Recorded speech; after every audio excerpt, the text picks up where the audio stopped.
My name is Mark Burns.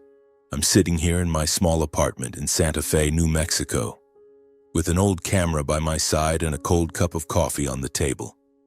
I'm 29 years old, and my life, at least so far, feels like a black and white film I've been directing myself, full of beautiful moments intertwined with shadows.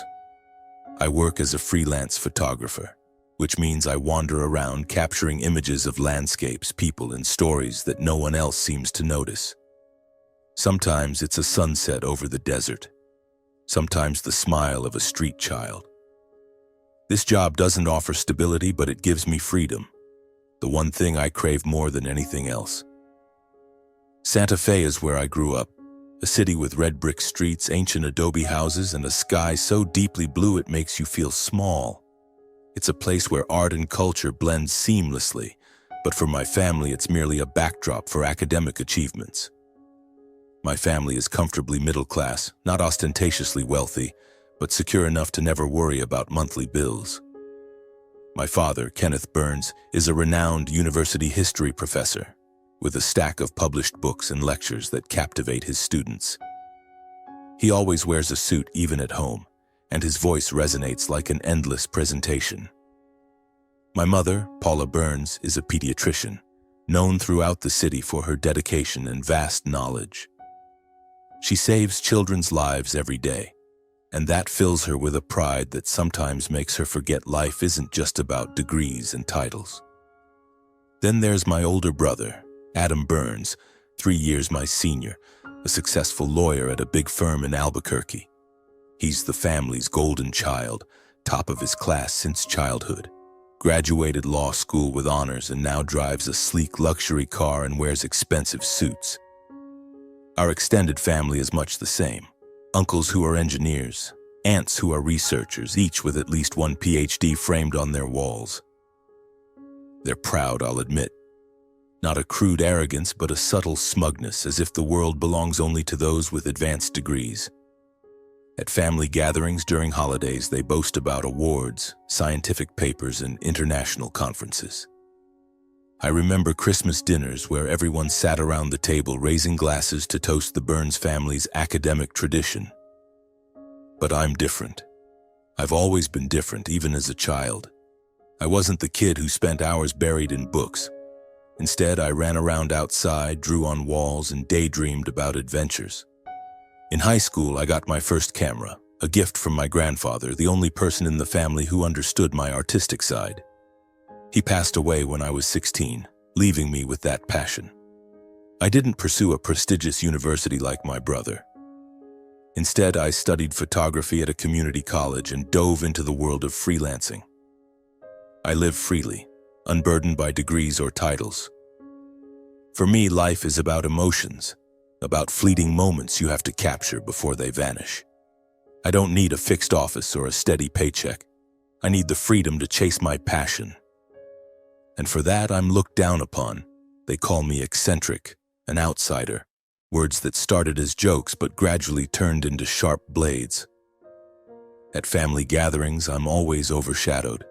I sit there listening to everyone talk about their accomplishments, and when it's my turn, they just smirk. "Mark, what are you photographing now? A butterfly in the desert?" my uncle would say, and the whole table would burst into laughter.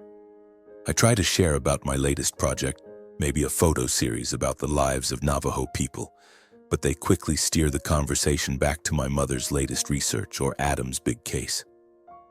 I vividly remember my father's birthday party a few years ago. The house was packed with relatives, red wine filled every glass, and the air buzzed with stories of success.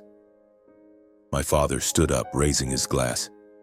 "I'm proud of our family, of the academic tradition we've upheld.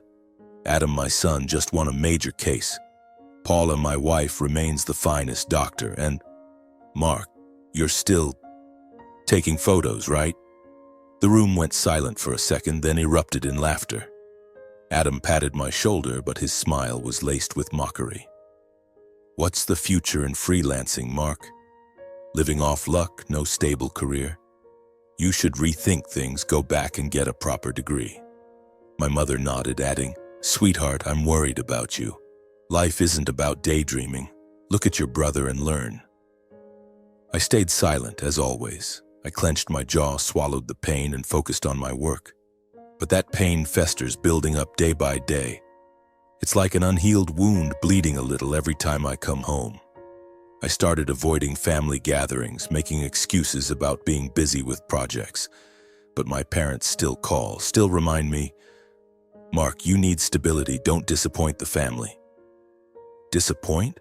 I wonder, disappoint because I'm not like them? Because I chose my own path? My freelance life isn't easy. Some months I earn enough to live comfortably, selling photos to magazines or exhibitions. But other times I'm scraping by, eating instant noodles and hoping for the next project. I remember once getting an offer to shoot for a documentary about the environment. It was a big opportunity, and I excitedly told my family over the phone. My father just grunted, "Freelancing, huh? All luck and chance. If you had a proper degree, things would be different." Those words cut like a knife, making me doubt myself. I drove out to the desert, shooting photos late into the night, trying to chase away the pain. But deep down, I know it's growing, like a storm about to break. And that storm, it turned out, brought a new breeze, one named Natalie. It was a fall morning when golden leaves began drifting down onto the red dirt roads on the outskirts of Santa Fe. I had landed a small project, photographing and filming rural life in New Mexico's countryside, about 2 hours' drive from the city. It wasn't a grand job, just for a local magazine aiming to celebrate the beauty of old farms. I thought, why not? At the very least, it was a chance to escape my stifling apartment and the endless calls from my family. I loaded my gear into my beat-up pickup truck, camera, tripod, a few spare rolls of film, and hit the road, my heart a mix of excitement and exhaustion. The road to the countryside wound through fields of ripe corn, with herds of cattle grazing lazily under the gentle sun. The air was fresh, a stark contrast to Santa Fe's bustle. I pulled over at a small farm where the owner, an old man named Hank, greeted me with a gap-toothed smile and a glass of homemade lemonade. "Shoot whatever you want as long as it honors life out here," he said warmly. I wandered the farm, capturing photos of dawn over the fields, farmers plowing and chickens running free. These were simple moments, but they made me feel more alive than ever. No pressure from degrees or titles, just me and the world through my lens. Then, on the afternoon of the second day, as I was filming by a small creek, I heard laughter echoing from a distance. It was a group of local young people having a picnic. I instinctively turned my camera toward them, not with any purpose, just following my gut. And that's when I saw her, Natalie. She was in a wheelchair, her long brown hair flowing in the breeze, her smile as radiant as the autumn sun. She was young, about 25, with sparkling green eyes and sun-kissed skin from a life spent outdoors. Despite being paralyzed from the waist down, she maneuvered her wheelchair with grace, joining her friends in a game of catch without hesitation. I stopped filming and just stood there watching, my heart racing in a strange way.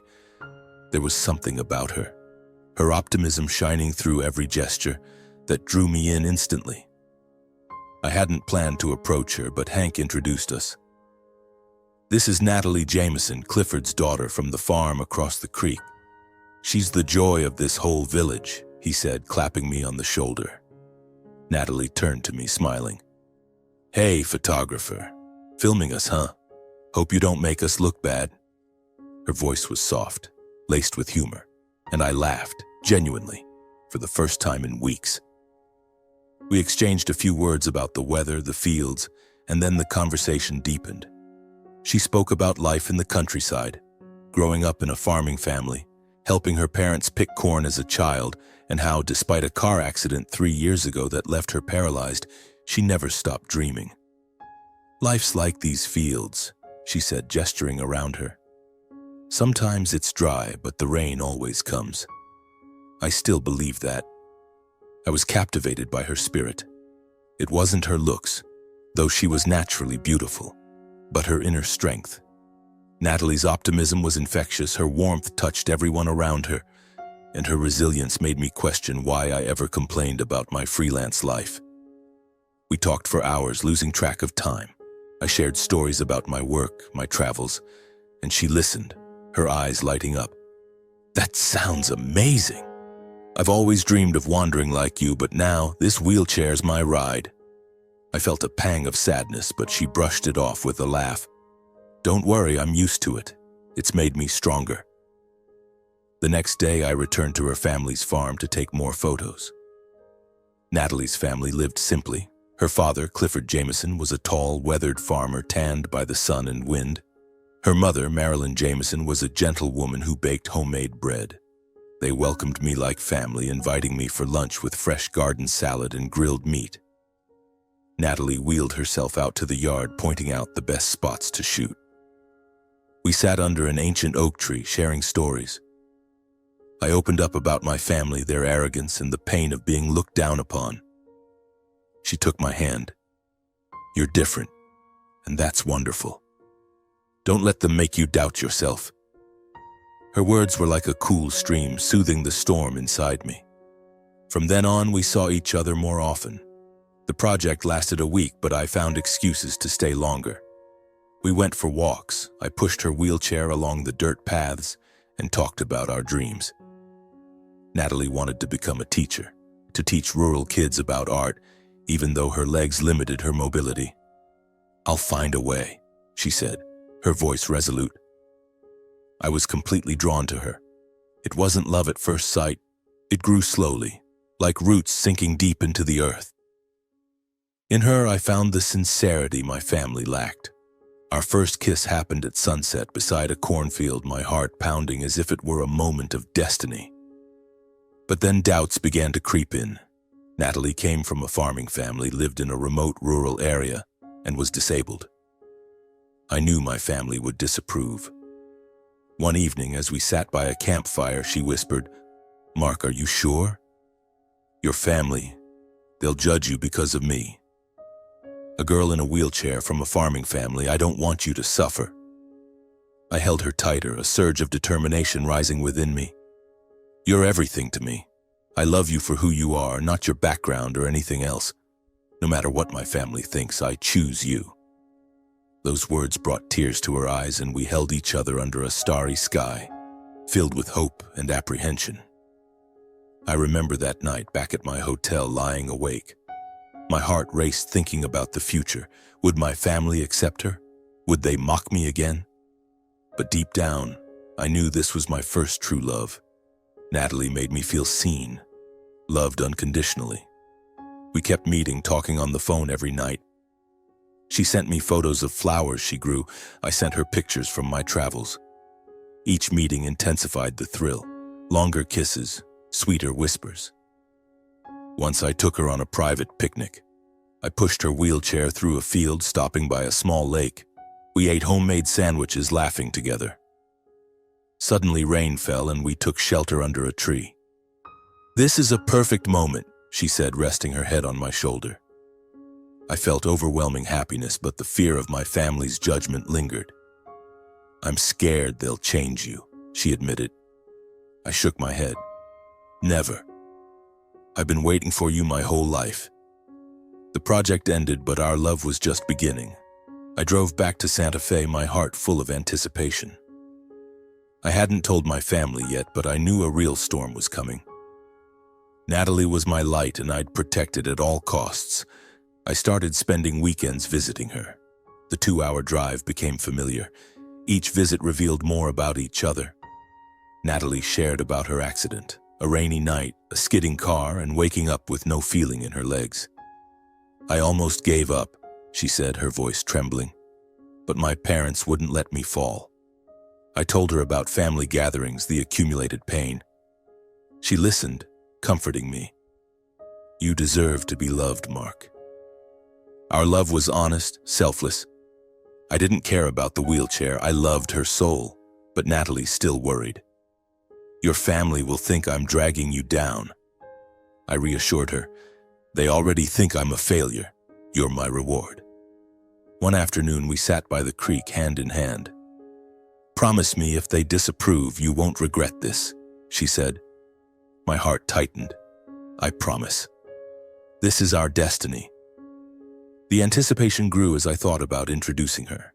But for now, this love was everything, making me stronger than ever. After 3 months of being in love, I decided to bring Natalie to meet my family.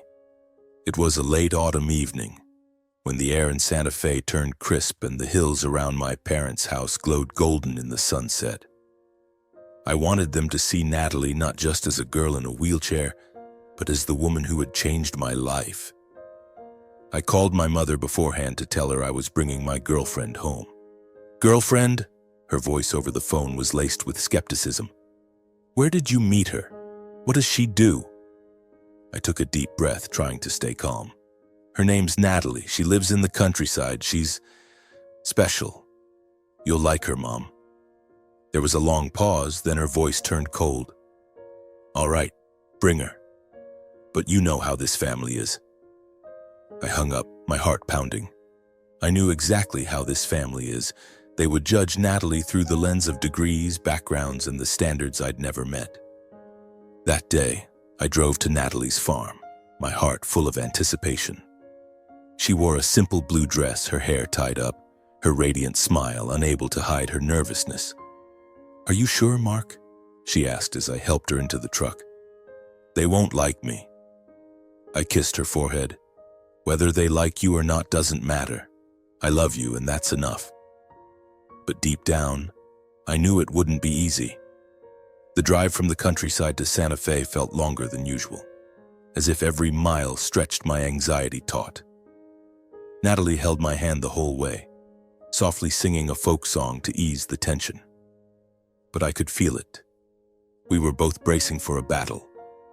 My parents' house sat on a hill, a sprawling villa with an olive garden and windows overlooking the Sangre de Cristo Mountains. As we pulled up, I saw the silhouettes of my parents and my brother Adam at the door. Relatives were there too, uncles, aunts, always ready to judge. I pushed Natalie's wheelchair up the stone path, feeling like I was walking into a courtroom. My mother, in her usual business attire, offered a strained smile. Hello, dear, and this is Natalie, I presume.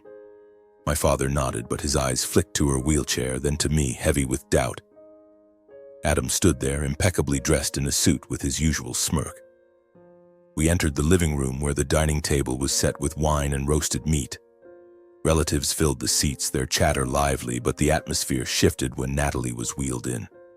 I introduced her. This is Natalie Jameson, my girlfriend. A few curious glances, a few forced smiles. Then my uncle, a renowned engineer, spoke up. Hello, Natalie. What do you do out there in the countryside? His tone carried a hint of mockery, as if countryside was a place unworthy of mention. Natalie smiled, responding gently. I help my parents run the farm, and I'm studying to become a teacher. She spoke with confidence, but I noticed her hands gripping the armrests of her wheelchair. Dinner began, and it quickly turned into a nightmare. My mother asked, What do your parents do, Natalie? I mean, besides farming? The question was a dagger, implying that farming was somehow inferior. Natalie answered, her voice steady. My parents grow corn and raise livestock. They love their work, and I'm proud of them. I looked at her, filled with admiration, but my mother only nodded, her lips pursed. Then Adam chimed in, his tone dripping with sarcasm. A broke freelancer and a girl in a wheelchair. Quite the perfect match, huh, Mark? The table erupted in laughter, as if it were the joke of the year. I felt the blood rush to my face, my heart pounding. Natalie lowered her head, but she still held my hand under the table as if to say, Don't do anything. I tried to hold back, but things only got worse. My father, in his professorial tone, said, Mark, you bring this girl here. Are you trying to drag the whole family into the mud? A freelancer with no career, and now this?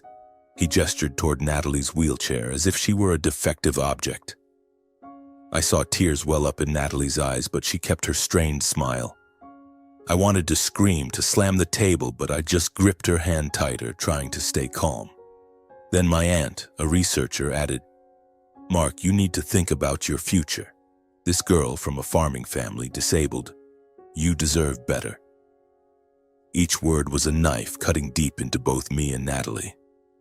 What hurt the most was Derek, my best friend, who was there that night. I had invited him hoping for an ally, but Derek just sat there laughing along with the others, then spoke up. Mark, listen to me. You should find someone else. She's not right for you. His words hit me like a punch to the chest. Derek, my friend since high school, who knew how much I'd suffered with my family, was now siding with them. I stared at him, my eyes full of disappointment, but he just shrugged as if I were a fool for loving Natalie. I couldn't take it anymore. Every snide remark, every condescending glance, every fake smile poured fuel on the fire inside me. I shot to my feet, my chair crashing backward.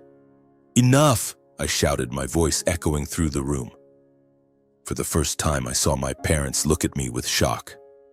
Who do you think you are? What gives you the right to judge Natalie? She's better than all of you combined. She loves me, believes in me, something none of you have ever done. Natalie grabbed my hand, whispering, Mark, don't. But I couldn't stop. I'm going to marry her, no matter what you think. You don't deserve her, and you don't deserve me. I pushed Natalie's wheelchair away from the table, ignoring the stares and whispers behind us. When we reached the car, Natalie was crying, not loudly, but silent tears streaming down her cheeks. I'm sorry, Mark, she whispered.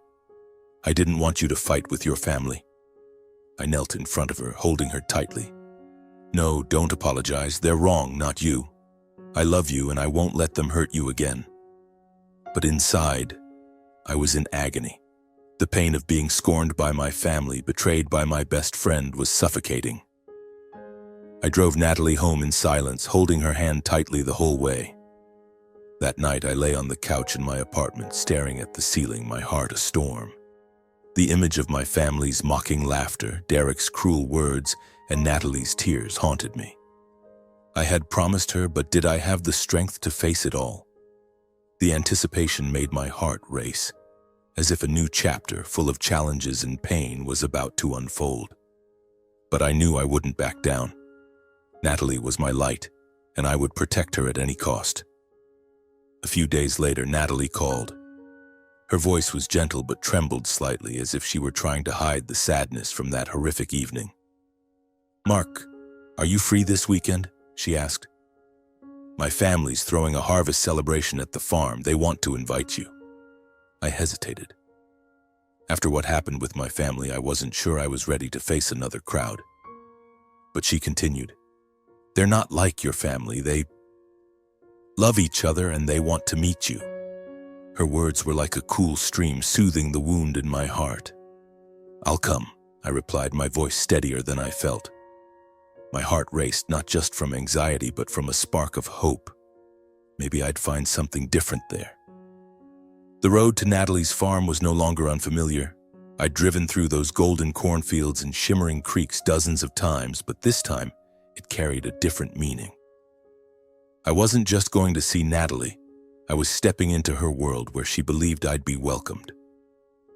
As my truck pulled up to the Jamesons' simple wooden house, I saw smoke rising from an outdoor grill and heard folk music echoing through the air.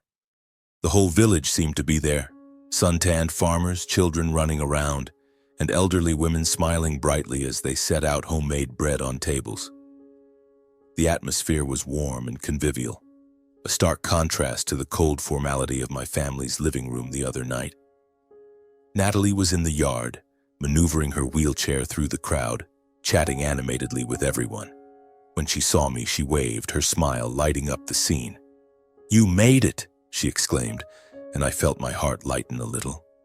She wheeled over, grabbed my hand, and pulled me toward her parents. Clifford Jameson was as warm and friendly as ever. He shook my hand firmly like we were old friends. "Good to see you, Mark.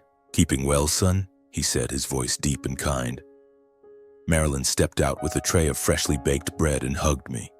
"You're too skinny. Eat up," she laughed, setting a plate of grilled meat in front of me. Their warmth felt like a balm after the tense fight with my family. The celebration began, and I felt like I'd stepped into another world. Everyone gathered around long wooden tables outside under the glow of hanging lanterns. Laughter filled the air. Children darted back and forth, and someone played an accordion blending with the melodies of New Mexican folk songs. I watched Natalie, radiant as she told stories to a group of kids, and my heart warmed. Here, no one cared about degrees or titles. They shared food, swapped stories about the harvest, about tough times and simple joys. An old man named Jose, a neighbor of the Jamesons, clapped me on the shoulder. "You're the photographer, right? Next time, snap some shots of my cows. They like being in the spotlight, too." The table roared with laughter, and I joined in, for the first time in days without feeling forced. I sat beside Natalie, holding her hand, feeling a peace I'd never known in my own home. She whispered, "See? I told you, they love you for you, nothing more." I nodded, but my heart still weighed heavy as I thought of my family. I confided in her, my voice low. "Yesterday I thought I'd break. They hurt you, and I can't forgive them." Natalie squeezed my hand. "They don't understand you, but I do. And my family, they'll be your family too if you want." Her words brought tears to my eyes, as if part of my pain was being eased. Clifford stood up, raising a glass of homemade wine. "Thank you all for being here," he said, his voice carrying across the crowd. "This year's harvest was bountiful, but the real treasure is having each other, family, friends, and new faces." He looked at me, smiling. "Welcome to our home, Mark." The crowd clapped, and a warmth spread through my chest. I stood, stammering a thank you, unaccustomed to such heartfelt hospitality. Natalie giggled. "You're blushing." The evening passed with music and stories. I helped Clifford grill meat, chatted with Marilyn about her bread making, and even danced an awkward folk dance with Natalie, pushing her wheelchair in circles under the moonlight to the crowd's cheers. For the first time, I felt I belonged somewhere, in a community that didn't judge me for being a freelancer or for anything else. They didn't care that I lacked a PhD or a stable job. They saw me, the real me. But amid the joy, the pain from my family lingered. As the party wound down, Natalie and I sat under the oak tree, gazing at the stars. She asked, "Do you think they'll ever change? Your family?" I shook my head. "I don't know, but I don't want to think about them anymore. Today I saw what a real family is like." She hugged me, and my heart raced with both happiness and anticipation. I knew our love would face many challenges, but here, among these simple people, I found the strength to keep going. That night, I slept at the farm on a small bed in the living room. The sound of wind rustling through the fields, the chirping of crickets, and the smell of hay brought me peace. The next morning, I woke early to help Clifford clean up after the party. He told me about his tough early days as a farmer, starting with nothing but his hands. "But I learned that family is what matters most," he said. "You love Natalie, and that's precious. Don't let anyone shake you." His words were like a confirmation, making me feel more resolute. I looked out at the field, saw Natalie wheeling herself while talking to her mother, and my heart swelled with determination. I wouldn't let my family destroy this happiness. As I left the farm, I felt like a new person. Natalie kissed me goodbye, whispering, "You're my family now." I drove back to Santa Fe, feeling lighter but still anxious. I knew what came next. I wanted to marry Natalie, to build a future with her. But I also knew my family wouldn't accept it easily. That fear made my heart race, but the warmth from Natalie's family gave me strength. On the drive back, I pulled over by a field, grabbed my camera, and took a few shots. The photos didn't just capture the golden cornfield or the fiery sunset. They held the peace that Natalie's family had given me. I thought of Clifford, Marilyn, and the villagers with their genuine smiles. They showed me what family truly means, not degrees or prestige, but love and acceptance. In that moment, I made up my mind. I would propose to Natalie, not to prove anything to my family, but because she was everything I needed. 6 months passed, and Natalie and I created countless memories together. Evenings by the creek, moonlit picnics, and heartfelt handwritten letters we exchanged. I was still freelancing, still wandering with my camera, but now every photo carried a piece of Natalie. Her eyes, her smile, or simply the warmth I felt thinking of her. I saved every penny from my projects, secretly buying a simple silver ring. It wasn't expensive, but I had it engraved with the words, "My destiny." I wanted her to know that to me, she was the entire world. I chose a spring afternoon to propose, right in the cornfield where we first met. I pushed Natalie's wheelchair into the field where a gentle breeze blew and sunlight sparkled. I knelt down, my heart pounding, holding the ring with trembling hands. "Natalie," I said, my voice catching, "you've given me a family, a reason to live true to myself. I can't promise you the world, but I promise to spend my life loving and protecting you. Will you marry me?" Her eyes welled up and she nodded. "Yes, Mark, I will." We hugged, laughing and crying in the middle of the field as if the universe itself was celebrating. From that day, we began planning the wedding. Natalie wanted a simple, unpretentious ceremony at the small church in her village. "Just family and friends, that's enough," she said. I agreed, but my heart grew heavy thinking about inviting my family. I knew they wouldn't accept it easily, but I still wanted to give them a chance. I wrote invitations, carefully choosing each word, and sent them to my parents, relatives, Adam, and even Derek.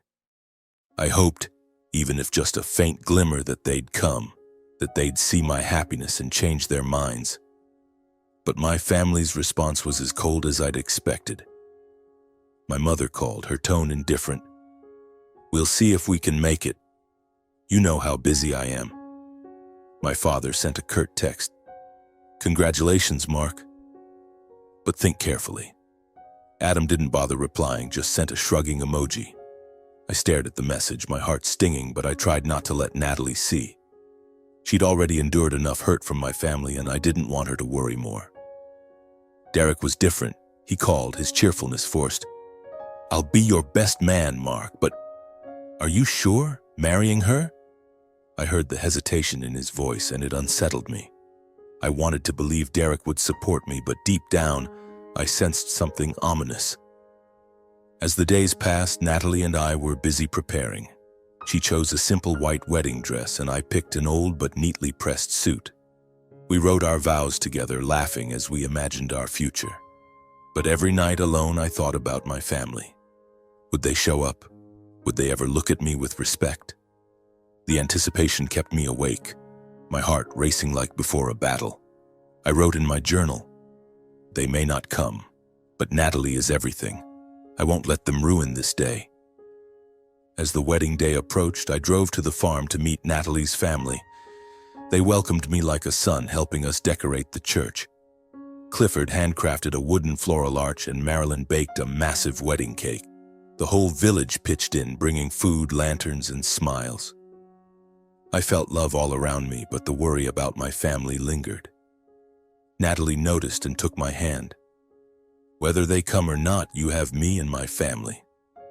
I nodded, but my heart remained heavy. I wanted to believe they'd change, that they'd come and see I'd found true happiness. The night before the wedding, I sat in my apartment thinking about the stack of invitations I'd sent, not a single confirmation from my family. Derek texted, "I'll try to make it tomorrow, super busy, but I'll figure it out." His message didn't reassure me. I called my mother, hoping one last time. The phone rang and went to voicemail. I left a message. "Mom, tomorrow's my wedding. I hope you, Dad, and Adam will be there. I want our family to be together." But as I hung up, I knew that hope was fragile. I looked at Natalie's photo on my desk, my heart racing. I had a bad feeling, but I told myself, Natalie is enough. The wedding day arrived, and the early autumn sunlight streamed through the stained glass windows of the small village church, casting colorful patterns on the wooden floor. I stood before a mirror in a small room behind the church, adjusting my black tie, feeling my heart pound in my chest. My old suit wasn't expensive, but Natalie had said she loved how I looked simple. I smiled at the memory of her words, but the smile faded as I glanced out the window. where the seats reserved for my family remained empty. I checked my phone again. No messages, no calls. Part of me still clung to hope, but the rest was bracing for pain. The small church gradually filled with Natalie's family and friends, arriving early with fresh flowers, homemade pastries, and radiant smiles. Clifford, Natalie's father, clapped me on the shoulder, his voice warm. "Today's a special day, Mark. You've made my daughter happy." Marilyn hugged me, whispering, "You're a good man, Mark. We're proud to have you." Their words brought tears to my eyes, but I only nodded, not wanting them to see the worry gnawing at me. I glanced at the groom's side of the seating. Still no one. I told myself they might arrive late. Maybe they were just busy. The music began, a gentle piano piece Natalie had chosen. I stood at the altar, hands clasped tightly, trying to stay calm. The church doors opened and everyone turned to look. I held my breath, hoping to see my parents, Adam, or at least Derek, but no. It was only the villagers, Natalie's friends, and sunlight pouring in from outside. My heart sank, but I forced a smile. "Just Natalie," I whispered to myself like a mantra. Then the moment came. Natalie appeared at the end of the aisle in her wheelchair, her simple white wedding dress hugging her frame, her brown hair flowing loosely and her smile as bright as the sun. Clifford pushed her wheelchair and the entire church stood clapping softly. My chest felt like it might burst, with joy for her, for our love, but with pain because the groom's side remained empty. I stole one last glance, hoping for a miracle, but there was no one. No father, no mother, no Adam, not even Derek. The ceremony began and the pastor, a kind elderly man from the village, delivered a heartfelt blessing. I held Natalie's hand, feeling her warmth, and tried to push aside the pain. We exchanged vows, words I'd written from my heart. "Natalie, you are the light that guides me, the family I've chosen. I promise to love and protect you even if the world turns its back." She looked at me, her eyes glistening. "Mark, you've given me the strength to believe in love. I promise to stand by you forever." We exchanged rings, and when I kissed her, the church erupted in applause. In that moment, I thought I could forget everything. My family, Derek, all of it. It was just me and Natalie. But as the reception began in the church's backyard, the pain returned like a wave. I checked my phone, calling my mother, then my father, then Adam. No one answered. I stood alone in a corner of the yard, watching everyone laugh, eat, and dance. Natalie was busy chatting with friends, but she glanced at me, her eyes worried. I forced a smile, not wanting her to worry. Then my phone buzzed, a video call from Adam.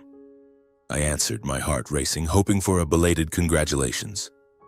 But what I saw made my heart stop. Through the screen, I saw my entire family, my parents, Adam, aunts, uncles, relatives, gathered in the dining room of my parents' Santa Fe house. The table was laden with food, wine, and their laughter echoed. Adam raised a glass, grinning. "Hey, Mark, congrats from afar. We're celebrating here, but we figured there was no need to show up. A village wedding with that kind of bride? Awkward." The table burst into laughter as if it were a brilliant joke. I saw my mother nod, my father shrug, and then, what froze me? Derek was there, sitting next to Adam, laughing along as if he'd never promised to be my best man. My blood rushed to my face, my hands trembling so much I nearly dropped the phone. "You," I stammered, my voice choking. "You think this is a joke? It's my wedding day." Adam smirked. "Come on, Mark. You chose this path, we're just respecting it. This wedding, it's not for our family, you get it." Derek chimed in. "Mark, I told you to rethink it, but hey, have fun." The table laughed again, and I heard someone say, "A freelancer marrying a girl in a wheelchair, what a comedy." I hung up, feeling like the world had collapsed. The pain of being abandoned by my family, betrayed by my best friend, stabbed through my heart like a knife. I stood there in the reception yard, hearing the music and laughter, but feeling like I was sinking into a black hole.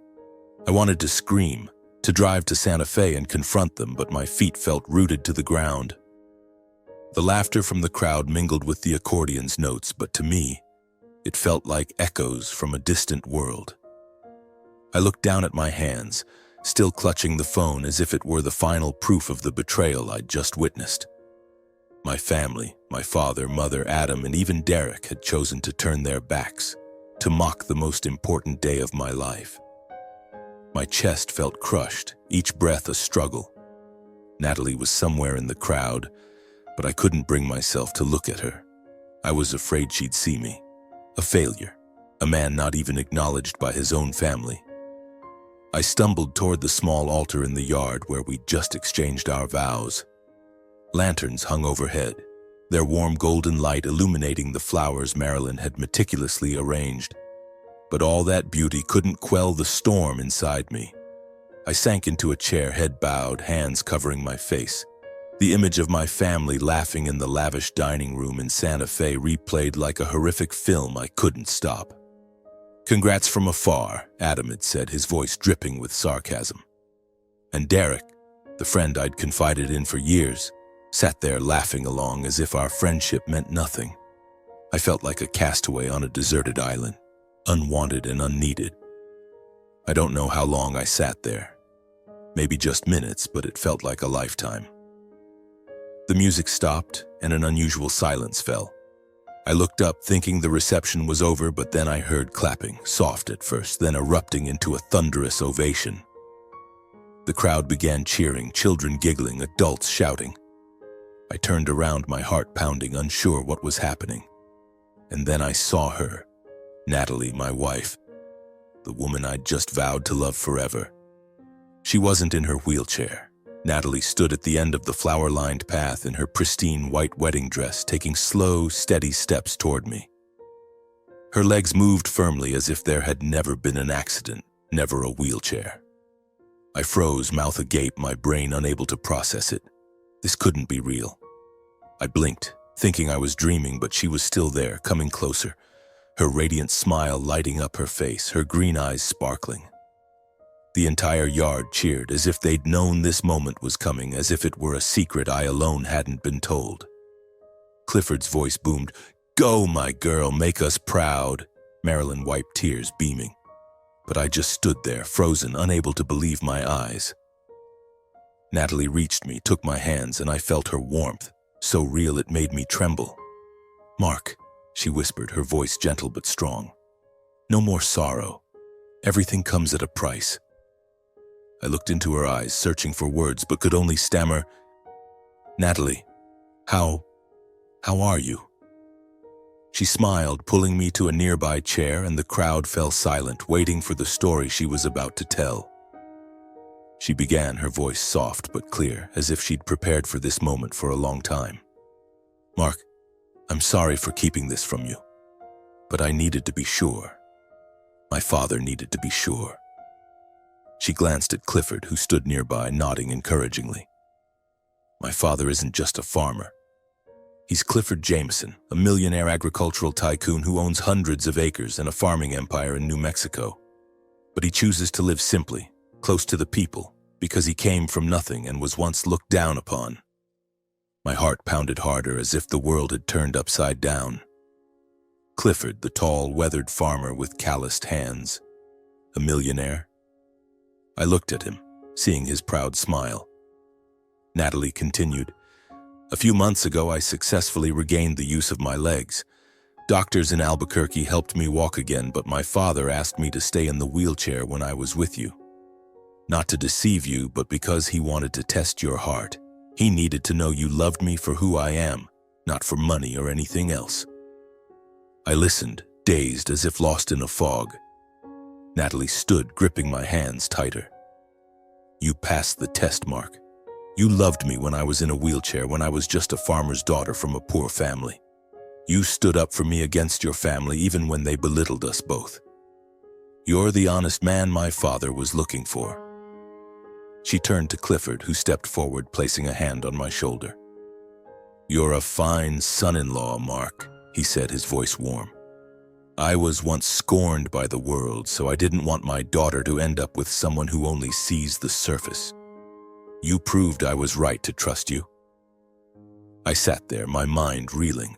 The pain from my family still lingered, but Natalie's words, Clifford's words, were like a beam of light piercing the darkness.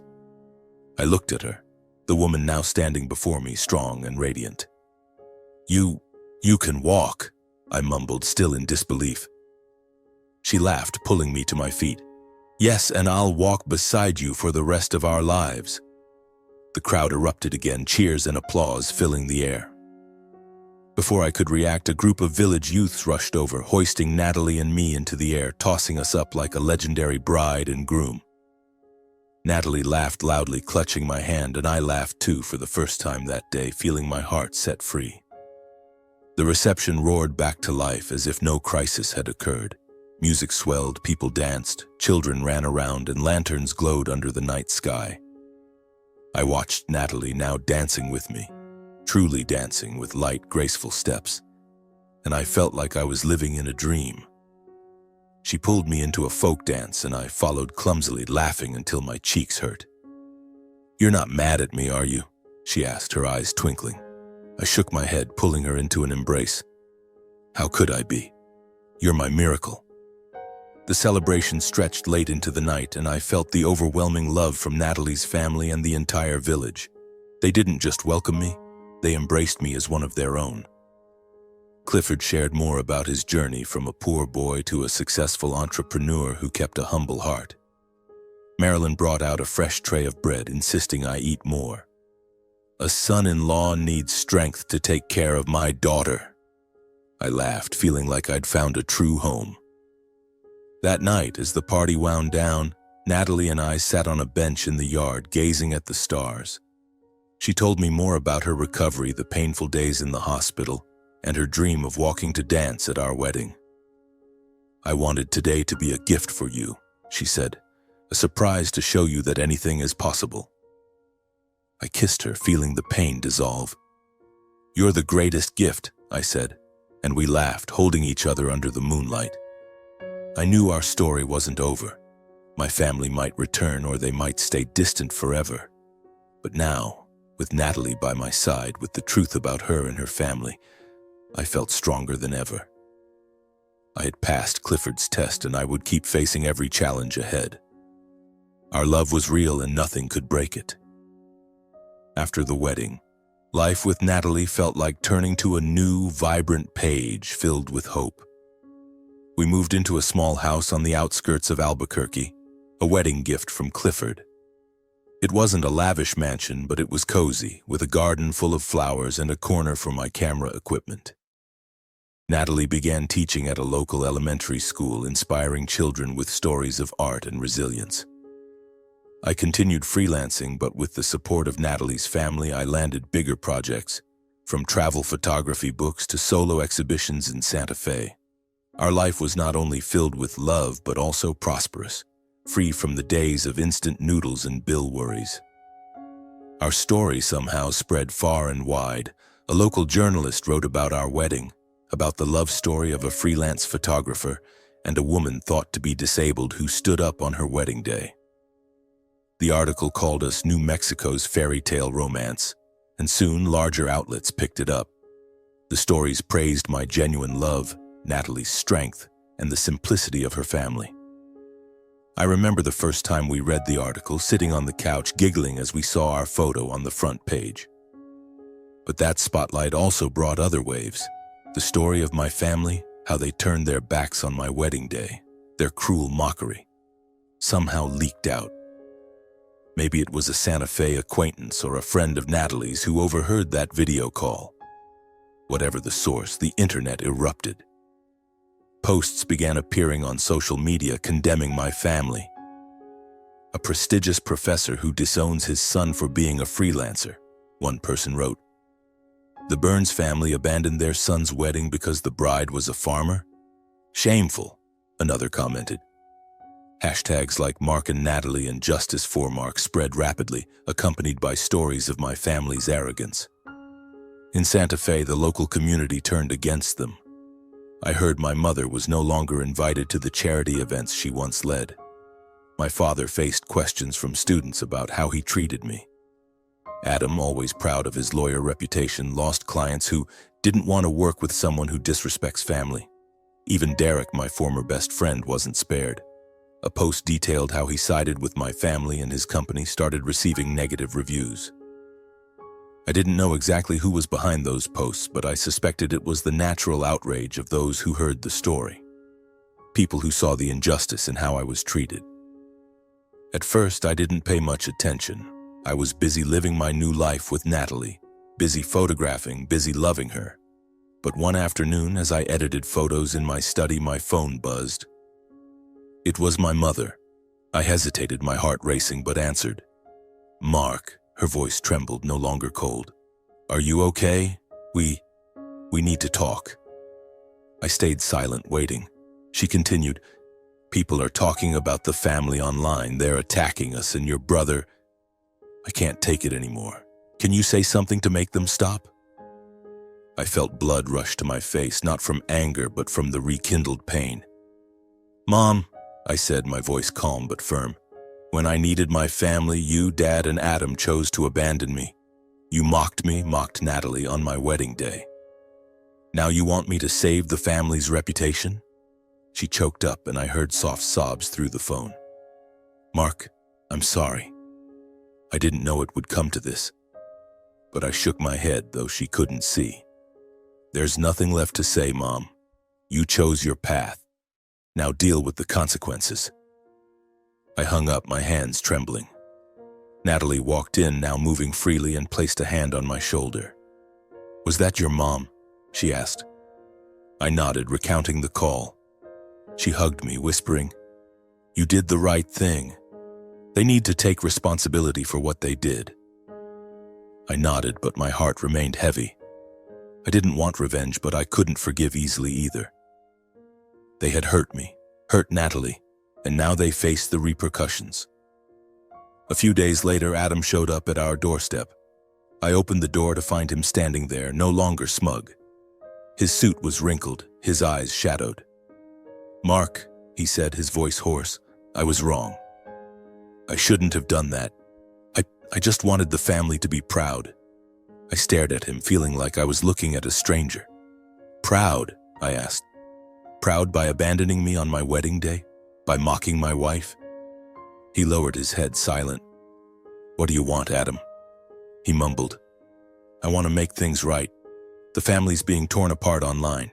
Help me, Mark. Say something to stop it." I gave a bitter laugh, devoid of joy. "When I needed you, you sat there laughing with the others. Now you want me to save you? No, Adam. I gave you a chance and you threw it away." I closed the door, cutting him off. Turning back, I saw Natalie at the kitchen doorway, looking at me with love in her eyes. "You okay?" she asked. I nodded, though my heart still ached. "I'm fine. I just don't want them to hurt you anymore." In the weeks that followed, my father called, then Derek. Each apologized, each begged me to speak out to save their reputations. But I refused them all. Not because I wanted them to suffer, but because I needed to protect my happiness, Natalie's happiness. My family was drowning in regret, but for me it was too late. They had their chance and they chose to turn away. I no longer had room for them in my heart. Meanwhile, life with Natalie grew brighter. We traveled together and I photographed her among fields of flowers and on California beaches. She laughed, danced, and I realized this was true happiness, not fame or wealth, but the feeling of being wholly loved. The press still wrote about us occasionally, and each time I saw the headline "Fairy Tale Romance," I smiled. Natalie teased. "See, we're famous," I replied. "Famous or not, you're all I need." One evening, as we sat in the garden watching the stars, Natalie took my hand. "Do you regret it, cutting off your family?" I shook my head. "No, they chose their path and I chose you. It's the best decision I've ever made." She smiled, resting her head on my shoulder, and I felt my heart overflow. My family might remain distant forever, but I had found my true family, Natalie, Clifford, Marilyn, and the village that welcomed me as their own. I knew somewhere in Santa Fe my parents and Adam were grappling with the criticism. Derek was likely scrambling to salvage his reputation. But to me, they were now just a faint shadow in my memory. I didn't need them anymore.